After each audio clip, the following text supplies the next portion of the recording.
Let me record. So I want us to revise something on decision making. So I'll be able to do a summary here. Then, of course, I'll be able to go through some questions that have been tested in the past, some few questions that have been tested in the past. So decision making is one of the topics, I think topic number 7 in leadership and management. So when you talk about decision making, it is having to do at select a course of action among multiple alternatives to achieve a desired outcome in an organization. So it basically involves having to support what we call planning in an organization. In this case, you are given a different kind of alternatives. You can go to choose the most appropriate alternative by having to be able to make the most appropriate decision. So when you're having course of actions to be able to, for example, resolve matters or resolve problems in an organization, we'll be able to say you are doing what? You are making a decision. You're having to do what? Make a decision to come up with the most appropriate action that you can be able to undertake to do what? To resolve problems, or maybe in this case, for example, to plan for the future ahead. So this decision making, basically, it supports what we call the planning in an organization, planning in an organization. So we can be able to have different types of decisions having to be made. For example, in an organization, there can those decisions that can actually basically be programmed. So these are basically decisions following set procedures, or maybe in this case, following set rules and regulations within the organization. So they are programmed decisions. So they basically arise from what? They arise from the rules and regulations, or maybe procedures set within the organization. Non-programs, these are very complex. You cannot be able to set procedures or maybe rules for them, or how you can be able to go about them. So they are non-programmed. So they are complex, non-routine in nature. You can't be able to set, for example, now in this case, what you are calling programs for them. So you have to basically, in this case, maybe face them as they actually arise within the organization. Operational, these are basically decisions involving day-to-day activities. These kind of decisions are mostly basically undertaken by the persons you are calling supervisors in the organization. So they basically supervise or guide employees on a day-to-day basis. So they basically support in what you're calling operational activities. So they'll basically, in this case, for example, support the employees on how they can be able to go about their tasks on a day-to-day basis. So they are operational kind of decisions. They basically support daily operations of the organizations. Strategic. So these are basically decisions made at the topmost level of the organization, at the board of directors level. So you can be able to say those decisions that are basically made there, they are called strategic decisions. They are majorly long-term in nature. So these people basically sit on the board of directors, the directors, they basically oversee or basically think about the organization probably, maybe like in the next 5 years, where will it be? And of course, now in this case, they set out plans as to how maybe in this case, those particular goals can be achieved within 5 years. So maybe they want to expand. So they are looking at which scale of expansion within the next 5 years. So they have to put in place maybe plans. So these plans basically need to, for example, make certain decisions in terms of, for example, maybe to improve the human resource. So those decisions made at the topmost level of the organization, at the board of directors level, we can be able to say these are what you are calling strategic decisions. They are majorly long-term in nature. Tactical decisions, these are now in this case, for example, made by the middle level management. So the middle level management, they are basically supporting the employees down there. So they'll be able to come up with some kind of strategies to support or maybe implement the daily activities within the organization. So we can be able to call them tactical decisions. So those are some of the decisions, major decisions that can actually be made in an organization. So of course, you can be able to have other decisions, not so much related to the organization, but of course, sometimes, or maybe they can be able to creep in within an organization. We can be able to say, we can have what we call political decisions. So they involve using power, influence, negotiation to achieve a desired outcome. So political, I don't know if still basically applies to an organization. So people will say that in an organization, we still have what we are calling politics. So are there usually politics in an organization? So it is for you to decide or maybe judge for yourself. Are there usually politics in an organization? So political decisions, they are basically involving use of power, influence, negotiation to achieve a desired outcome. Personal, these are basically made at the personal level. So maybe you want to do maybe plan for your finances. You decide upon as to how you use your money. For example, if you are being paid 100,000, you can be able to decide maybe you are going to, in this case, take a holiday, spend 50,000. So those are basically decisions dependent upon the personal life of an individual at a personal level. So you can be able to call them personal decisions. I can be able to say Shiko says yes. Yes, in an organization we have what you are calling what politics. So if there are politics, then you need to find a way you can be able to manage these politics. So you have to manage them. You can't run away from them. You have to do what? Manage them. Manage these politics in an organization. So those are some of the decisions that can actually be made in an organization. So we can have programmed, we can have non-programmed, we can have operational, strategic, tactical. Sometimes we can be able to have political, or sometimes we can be able to have other decisions at a personal level of an individual. We call them what? Personal decisions, personal decisions. So the decision-making process. So since you are saying that this particular decision-making basically supports planning. So how can you be able to come up with the most effective decisions within an organization? Number one, before you make a decision, or maybe in this case, decide upon you've been able to make a decision, you'll be able to, for example, diagnose or identify a problem at hand. So first of all, diagnose, or maybe identify a problem at hand. So which problem are you basically facing? So first of all, define the problem that you are basically having at hand. So what is the problem? For example, now in this case, in this organization, maybe you're having high staff turnover. We are having high staff turnover. Or probably now in this case, in this organization, we are having low productivity from the employees. Or maybe in this case, the outcomes out of the productivity are not actually basically meeting our targets, maybe at the end of the month. So that is the problem that you're basically having at hand. You need to do what? Resolve the problem by having to do what? Maybe make a decision. First of all, identify the problem at hand. Number two, look for alternatives of solutions of this particular problem. You are saying you are having a high staff turnover. So what are the solutions that you can be able to have on the table? So in this case, you have to identify so many alternative solutions. Then you choose maybe one amongst them. So, for example, now in this case, if there is low productivity, what could be the reason? Maybe the number of employees are actually very few. You need to maybe in this case add the employees. Or maybe in this case, you need to, for example, maybe increase time that is actually basically undertaken by the employees to do what? To produce the products within the organization. So you need to generate what you are calling what? Alternative solutions, many of them. Then, of course, now in this case, you can maybe choose one amongst those ones. So you need to consider the problem to be addressed. And of course, now in this case, generate solutions or alternatives. You can be able to, for example, in this case, consult or ask people who basically maybe are actually experts in that particular area, or maybe consult your fellow colleagues or maybe managers to be able to, for example, come up with different kind of alternatives. So after you've been able to do this, then you do what? You gather information about these alternatives. This is where we are saying now, in this case, for example, you consult. These alternatives that you basically have at hand, consult about them, try to understand them. How effective can they actually basically work? What are some of the pros and actually basically cons of each and every alternative? Look at what are the advantages, disadvantages. If you take this particular alternative, what would be the advantage? So you are gathering information. If I take this other one, what could be the disadvantage? So having to, for example, identify disadvantages and advantages of each and every alternative, so that in this case, you can be able to do what? Weigh and actually basically identify the most appropriate alternative to do what? To resolve your problem at hand. So analyze and actually do what? Evaluate the alternatives. As you're saying, you basically do what? Try to weigh the advantages and disadvantages. In this case, you're looking at what? For example, the cost-benefit analysis. So what are the costs that are basically involved in, for example, to implement this particular decision?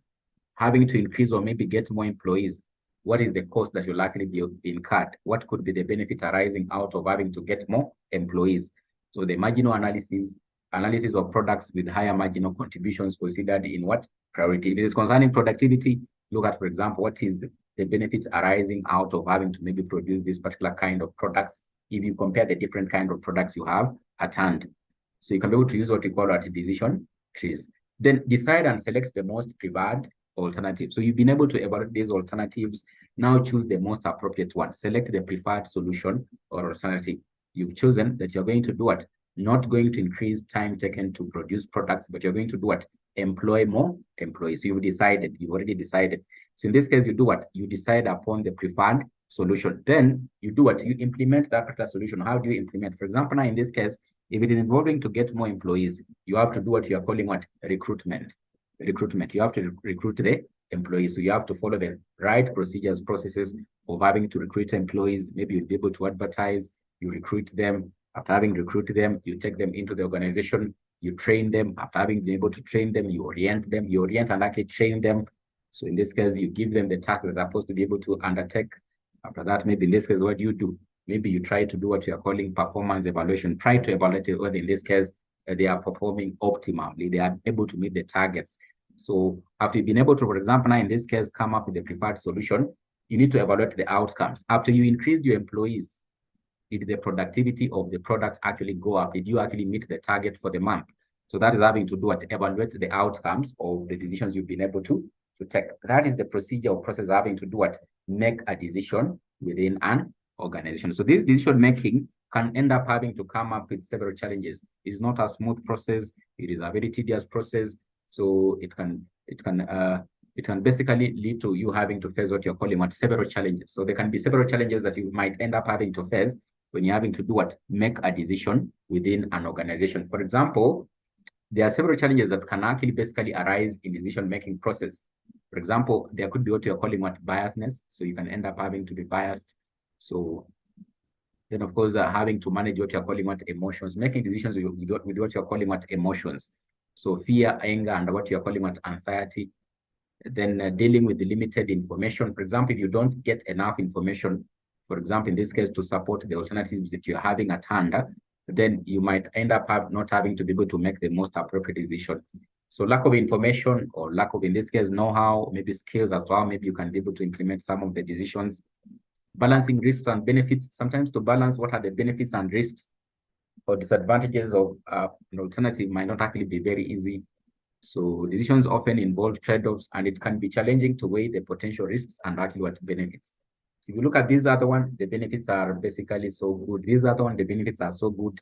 So trying to balance and basically choose which alternative is actually the most appropriate can sometimes be a bit difficult. Addressing conflicting goals. So different individuals or departments may have conflicting goals, making it difficult to reach a mutual acceptable decision, whereby in this case, the objectives that are having to be achieved out of the decision are not actually common. So these are basically looking at that particular decision or solution to resolve a particular goal. These are the ones that are looking at it to having to resolve another goal. So whereby the goals are not actually basically in this case mutual or maybe concurrent from different departments, then it can end up having to make decision making become very difficult. So you are basically faced with difficult situations from different departments. They are not actually basically working to same or similar goal or having to achieve a similar objective by the decisions that are supposed to be undertaking. So the perception taken out of the decision that is actually made is actually very different, taken differently by different departments. Making difficult choices, you'll be able to make difficult choices. You have to make difficult choices when you're making decisions. So some of them you might end up having they might end up even having to disadvantage you as an individual, maybe as a manager. But still, in this case, you have to do what make those particular decisions. Sometimes it is a bit difficult to do what implement some decisions. So it comes with maybe costs, comes with the costs, people having to adapt to maybe in this case, change out of the decision might not actually be very easy. So you have to, for example, change the culture of the people to basically in this case, do what maybe implement a decision. So you can end up having to do what face difficulties in having to implement a decision dependent upon several factors or maybe circumstances at hand that are basically maybe within the organization. So those are part of the challenges you might end up having to do what face when you're having to do what make a decision within an organization. So that is basically just a summary of this particular topic that you've already been able to learn on as decision making. So I want us to look at some sampled questions from the past papers. So you can be able to start with this one. State 4 challenges associated with the group decision making. So whereby you make a decision within a group. So you have to, for example, meet, and of course now in this case, make what? A decision. So it leads to what we call what? Groupthink. So it is where group members conform to dominant opinions. So sometimes in this case, when you're making decisions within a group, there are those members who are usually very dominant. So they talk a lot or basically make a lot of contributions. But there are those ones, in this case, they are just quiet. So they basically follow what the others have been able to say. So you always have those particular kind of characters when you're basically having to make a decision in a group. There are those ones who are so dominant. So they want to really make sure that their points have actually been heard. They want, in this case, for example, to really push their way of thinking to be decided as what has been decided as a group. So groupthink in this case can end up having to make other people not to be able to do what contribute effectively to process of having to make a decision. So it is where group members conform to dominant opinions. So whereby those who are very dominant will be able to provide opinions And of course, though, in this case, there could be those who are dissenting, but they're not actually basically having to do what air their view. There's what we call social loafing. It is where some group members may not contribute fully to decision making, which can result in the group missing out on the important ideas or perspectives. Group polarization. It is where group members tend to become more extreme in their positions after discussing them with others in the group, which can lead to more extreme decision making outcomes. So they basically go to the extreme of having to do what? Defend their position. Then we have decision paralysis. It is where groups become stuck in the decision-making process and are unable to reach a decision due to conflicting opinions. So you'll always just be discussing, rotating. So you don't end up having to even make a decision. So it becomes even very difficult. So that's what they say in this case, having to make decisions as an individual, sometimes it is a bit easy. We call it what? Easy decision-making, if it is made by an individual rather than a group. So in a group, in this case, you'll always get conflicting contributions or conflicting interests of different parties. So you might basically be stuck having to just discuss similar and the same thing. It might take even a very long period of time. You might end up having to complete the meeting of having to decide upon a decision and you not come up with a solution. So it can lead to what we call decision paralysis. So at the end of the day, if you're not actually careful, as maybe the lead in that particular case, you might end up not having even to be able to make a decision. Then August 2022, question number 3B, explain decision making. So it is a thought process of selecting logical choice from available options. When trying to make a good decision, a person must weigh the positives and negatives of each option and consider all alternatives. So it's whereby you basically make a choice out of alternatives that have basically been given to you, so that in this case, you can basically, in this case, resolve a particular matter or maybe problem within an organization. Steps of decision making, so we've just been able to look at them. So they're actually up here. That we've just been able to look at them. So you're saying identify or define the problem, generate solutions or alternatives to solutions, gather information about these solutions, then analyze and evaluate the alternatives, each one of them, decide and actually select the preferred solution, then implement the preferred solution. Then you do what? You monitor and actually evaluate that particular solution we've been able to decide upon. So evaluation of the outcomes out of the solutions that have been decided or decisions that have actually been made. So that is also a common question you can be able to come across, decision-making process. We have this one, examine 6 distinguishing characteristics between strategic decisions and tactical decisions. So saying strategic decisions basically will mostly be made at the top most level of the organization, at the board of directors level. So when you talk about strategic, they are basically made at the top level management. Tactical, mostly they actually happen at the middle level management or middle level management. So strategic decisions are those decisions that are concerned with the setting of long-term objectives, the acquisition of, for example, sustainable competition advantage, and the formulation of evaluation, selection, and monitoring of strategies to achieve these objectives. So strategic decisions are made by top managers, usually directors in an organization. What about tactical? They are concerned with how strategic level objectives are to be met and how strategies are to be implemented. So in this case, decisions that are basically made at the middle level, they are all about decisions involving as to how these top level management decisions or strategies are going to do what? To be implemented. They're going to be implemented. So they are dependent upon overall strategy and involve fine-tuning and adjustment. So you'll be able to fine-tune what has been agreed upon at the top level. And of course, now in this case, do what? Implement as a middle level management. So the distinguishing characteristics between strategic and tactical decisions include, for example, importance. Strategic decisions are significantly more important than what? Tactical decisions. Level at which they are conducted. Strategic decisions are made at the top level management, topmost level management. While in this case, you are saying tactical, they are made where? At the middle level management. Time horizon. Strategic, they are basically long-term in nature. They are long-term in nature. You know, these persons who basically sit at the top level management. They are, for example, setting the vision and the mission of the organization. Like in the next 5 years, we should be the leading organization in East and Central Africa. So those are kind of decisions that they're having to be able to make. Now they basically cascade these decisions down to the middle level. So the middle level has to break it down. We are saying you want to, for example, now in this case, for example, achieve this level whereby you're supposed to be the leading company or organization in East Africa, East and Central Africa in the next 5 years. What are we supposed to do, for example, on a daily basis? What are we supposed to, for example, now in this case, achieve on a monthly basis? By the end of the first year, what should we have achieved? That is basically now having to be broken down by the middle level. So they are making the tactical decisions. So for example, now in this case, do what? Implement what has been decided upon at the top level management. So the time horizon is actually short-term in nature for tactical decisions. The formulation of strategic decisions is continuous and irregular, while tactical decisions are periodic and have a fixed time.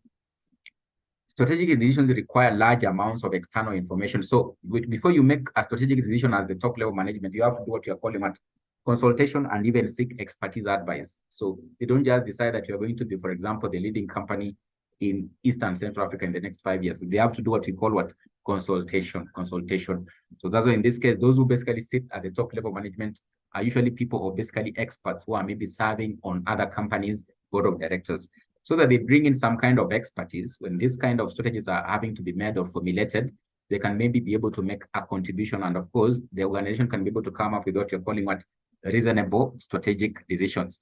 So in this case, you have to seek, when you're having to make strategic decisions as the board of directors level, you have to seek expertise or maybe advice from experts from outside. So decisions that require large amounts of external information. You have to do a lot of research and actually find out what is basically happening outside. And of course, look at the future, basically what is likely to happen in the future. Ease of evaluation, strategic decisions are much more difficult to make than tactical. So strategic are very difficult to make compared to what you're calling tactical. Because in this case, tactical is just simply dependent upon what has already been agreed upon. So you need to just break it down. But of course, now in this case, strategic, so they are unique, they are by themselves. They don't actually basically rely on others. So in this case, they are being made independently to see where the organization will be, for example, in the next number of years. So they are basically very difficult to be able to formulate and maybe come up with compared to what you are calling tactical decisions. Then the next one, discuss 6 steps that guide the strategic decision-making process. So 6 steps that guide decision-making process in our organization. I think we've been able to look at that one already, so there's no need of having to repeat again. So then this one, identify and explain the steps of decision-making. So we've already been able to look at this one. So you can be able to see it is a very common question, a decision-making process, very common. Then this one, describe the decision support systems available to managers when making decisions. So we can be able to have systems, computerized systems that can be able to assist the managers to do make decisions. So decision support systems, what are they? Decision support systems may be defined as interactive computer-based systems which help decision makers utilize data and models to solve unstructured problems. So here, basically, in this case, it simply means you can be able to use, for example, a displayed or interactive data on a computer for you as a manager to be able to make a decision. So decision support system integrates the intellectual resources of individuals with capabilities of the computer to improve quality of decisions. So for example, now in this case, we are looking at different kinds of perspectives in terms of, for example, maybe productivity. So you can be able to look at, for example, some of the trends that have been displayed, for example, in the last maybe few years, maybe number of months, to decide upon, for example, which kind of levels you can be able to achieve maybe the next or coming month. And of course, now in this case, you can be able to, for example, match this particular kind of maybe output or maybe outcomes dependent upon the resources that are actually deployed. So there can be those tools, for example, in the computer that can be able to, for example, match such kind of aspects or maybe perspectives, and of course, help you as a manager to do make a decision. If I'm to achieve, for example, this level of output, maybe in the number of coming month, if I do comparison of what has been able to happen on the trends or maybe previously, I can be able to see this what has actually been happening. So they are basically computer tools that can be able to do assist you by having what you're calling interactive computer-based system that can be able to assist you by having what you're calling displays on the computer that can be able to assist you, just having a look at them and do decide upon or maybe make a decision.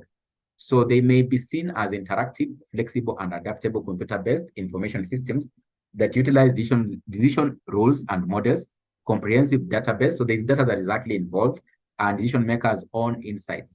They support complex decision making and increases its effectiveness. So in this case, these DSSs can include, for example, linear programming models, queuing models, simulation models, transshipment or transportation models, or assignment models. So that is what you learn in QA.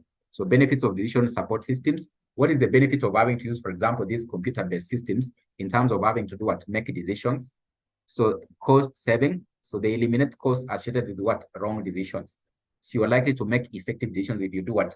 Deploy these DSS. So you make effective decisions. So you won't incur the cost of having to make wrong decisions. Then facilitates communication and stakeholder engagement. We are seeing they're interactive. So they're interactive, and of course, now in this case, you'll be able to engage different kind of parties, especially maybe at having to maybe engage data, or maybe having to do what? Get the data, or maybe having to do what? Maybe communicate the data that is actually basically at hand. So it enables what you're calling what? Communication amongst managers, whereby they can be able to share information through the computerized systems to the other persons who can actually be able to do what? Maybe see what is actually happening in the other area or maybe another department. New insights and actually learning. DSS have the ability to quickly and objectively generate different strategies under different situations. The users are exposed into new insights through sensitivity analysis, and therefore an agency of training and inexperienced managers can actually basically be trained. Ability to support solution of complex problems. So they can enable solving very complex problems. So improved managerial effectiveness, it makes managers become very effective. They don't waste a lot of time in terms of having to do what? Maybe make decisions, because the data is already there. It is basically having to be supported through the systems to make what? Or come up with what you're calling what? Decisions. So it makes them become very effective, very efficient. And of course, now in this case, they'll be able to save time in terms of having to do what? Maybe make decisions. So decision making becomes a bit faster. Graphical displays. DSS provide graphical displays of information needed by managers, and therefore help managers view, analyze, and understand data. When you use these DSS, you can be able to understand the data very fast. So out of the data, you do what? You make a decision, maybe decide upon what you're going to be able to do by maybe being able to use graphical presentations. You can use other kind of presentations, for example, in Excel. So it can be able to tell you some kind of trends that are actually basically happening in terms of maybe different perspectives concerning the organization. And therefore, you'll be able to make a decision very fast as a manager. So it makes you become very effective, and the decision-making becomes very easy in the organization. So that is part of what can basically be supported by what you're calling what? Decision support systems, which are basically computer-based systems that support in decision-making within an organization, So that is basically what we intended to revise for today. We are basically revising the topic of decision-making. Decision-making, one of the topics under leadership and management. So I don't have anything else to be able to add on that. So I'll be able to share this particular handout. You can be able to do personal revision or personal studies.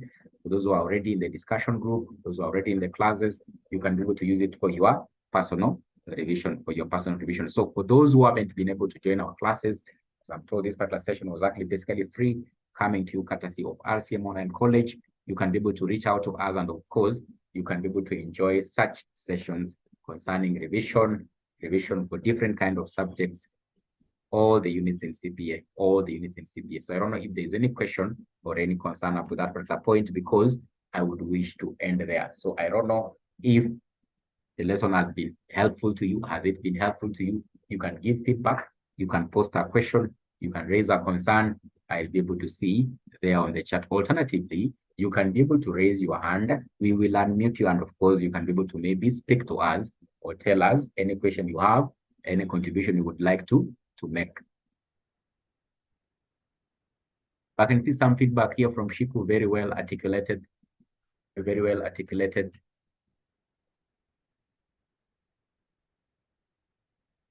Any question?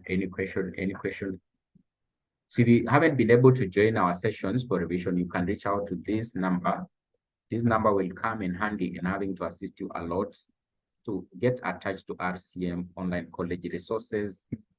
Those numbers will come in handy.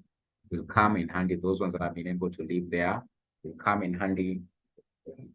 To be able to assist you to do what? To join the classes, especially the revision classes.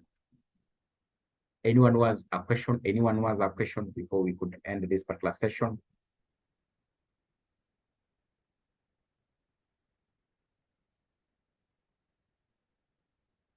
So I can see Kat. I don't know, you're saying, how do you answer question one? I don't know which question one do you mean. because all the questions we've been able to discuss here, we've been able to display the answers. So I don't know which specific question you are referring to. I don't know which specific question you are referring to. Oh, case study. You're asking about the case study. So I think we'll be able to revise case study questions, but I think we'll do them as the last question is the last thing that we'll be able to cover under the revision case study questions. So we can be able to cover these topics first of all, then we cover the case study questions as the last thing. So what you need to be able to do about a case study, you need to be able to, for example, read through that particular case study, because there's basically be an explanation. Then, of course, you have to relate that particular case study from a specific area of concern in leadership and management. So maybe in this case, the case study is basically referring to maybe theories of management. So you need to have like a background knowledge of what basically is normally applied concerning theories of management. Maybe in this case, it is concerning what maybe staffing in the organization. So you need to, for example, have like a background knowledge or information concerning how staffing normally happens in an organization. So first of all is to do what? Be able to understand and maybe interpret the case that is basically that is being tested. From which specific area under leadership or management have they basically focused on? Probably it could be touching on different areas in leadership and management. So if in this case you have like full knowledge or an understanding of basically what is normally studied or learned in leadership and management, then if you can be able to identify and connect that particular case study to the specific area that has been tested, then, and of course, you have the background knowledge or information as to how, in this case, what normally happens in that particular area. For example, if it is decision making, maybe it is a case study concerning how decisions are normally made in an organization. So maybe someone has been able to come up with that decision. But of course, the procedure or process has been able to use is not what is basically recommended under management. So of course, now in this case, you know the process of having to do what? Make a decision. So you can be able to now apply and basically in this case, now look at the questions that are being tested under that particular case study. So having to connect what has been described in the case itself, and basically in this case, what basically you've been able to study in leadership and management, which specific area? Is it on functions of management? Is it, of course, for example, now in this case, what you're calling what maybe theories of management? Is it concerning maybe introduction to management? Is it decision making? Is it environmental analysis? So you need to understand something about environmental analysis. Then once you can be able to link the two, then now recollect the information you have, for example, the knowledge you have about, for example, environmental analysis. This is what normally happens in environmental analysis. So any questions that is basically to be tested, basically to be concerning maybe that particular area, and of course you can be able to do what? Maybe address it. So I think we'll be able to look at some case study questions. So it will be part of the last thing that we'll be able to do concerning the revisions.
can see Susan Ngumo says things.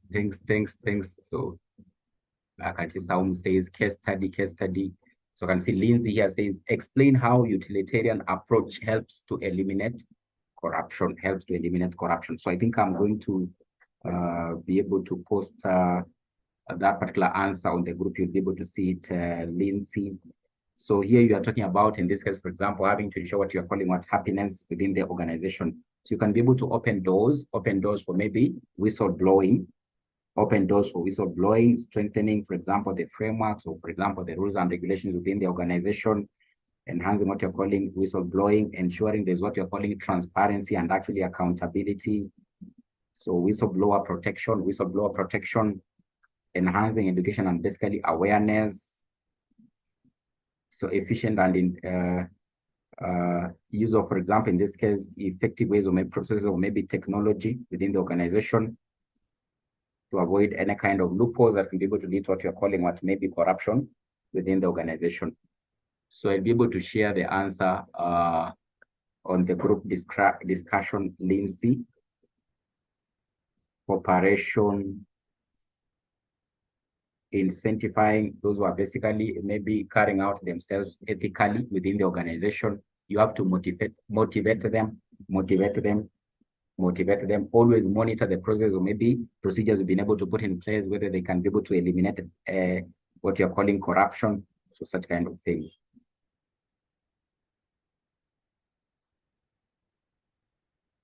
So if there's no any other concern, then I think we can be able to end there. And I think we'll be able to catch up in our next revision. So hopefully maybe tomorrow we'll be able to have another revision around 9:30. So thank you very much for having joined the session. So we'll meet some other time.